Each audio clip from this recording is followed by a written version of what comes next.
A figura que não está à escala representa uma criança a descer um escorrega cuja secção inclinada tem um comprimento de 4,0 metros.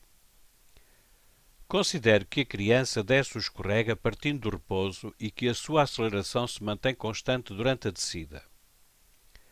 Admita que a criança pode ser representada pelo seu centro de massa, modelo da partícula material. Considere duas situações distintas. Situação 1. A resultante das forças dissipativas que atuam na criança é desprezável. Situação 2.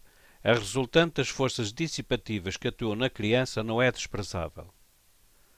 Nos esquemas seguintes, o vetor A1, atenção que esta seta deveria estar em cima do vetor de A1, porque se trata de um vetor, não está por impossibilidades gráficas do programa. Portanto, o vetor A1 representa a aceleração da criança na situação 1. Em qual dos esquemas o vetor A2 pode representar a aceleração da criança na situação 2? Portanto, temos uma criança a descer um escorrega. Essa criança pode fazê-lo de duas maneiras, numa situação em que não existem forças dissipativas e noutra situação em que existem forças dissipativas. Portanto, numa situação as forças dissipativas são desprezáveis e na outra situação já não são. E, portanto, temos que saber qual destes esquemas traduz o vetor aceleração A2. Portanto, o vetor A2 pode representar a aceleração da criança na situação 2. Se não atuarem forças dissipativas na criança, vai haver conservação de energia mecânica e, portanto, a velocidade vai aumentar ao longo do tempo de uma forma regular. Porquê? Porque vai existir aqui uma aceleração constante.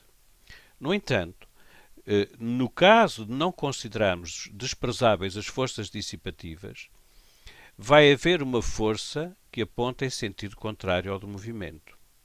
Essa força vai fazer com que a aceleração da criança seja menor. No entanto, a criança irá sempre descer o escorrega com a velocidade a aumentar de uma forma regular também ao longo do tempo. Portanto, vai ter também uma aceleração ao longo do plano inclinado, ao longo do escorrega. Porém, o seu módulo é inferior ao módulo da situação em que consideramos que a criança desce o escorrega, mas desprezando o efeito das forças dissipativas.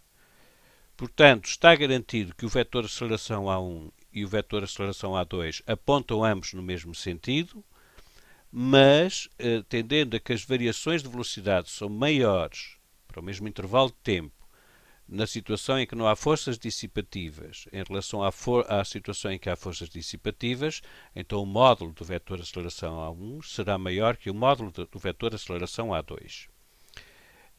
Aqui, portanto, não faz sentido que a criança tivesse uma aceleração maior em módulo do que no primeiro caso, uma vez que aqui há forças dissipativas, ou seja, há uma força que aponta em sentido contrário ao do movimento.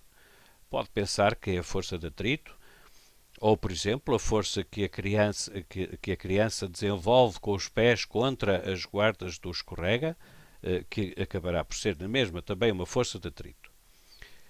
Portanto, esta situação está eliminada. Esta eliminada está porque se a aceleração que atua na criança tivesse esta orientação, isso queria dizer que ela, se estivesse a descer o escorrega, e se o escorrega fosse suficientemente longo, a determinada altura a criança iria parar e ia começar a subir o escorrega acelerando, ou seja, com o módulo da velocidade cada vez aumenta mais. Portanto, também não está correta. Olhando para a linha C e atendendo às considerações que fizemos, pois com certeza que esta está correta.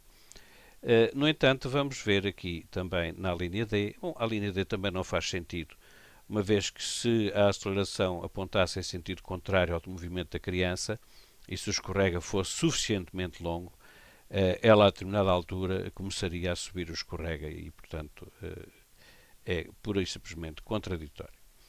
Portanto, a opção correta é a opção C.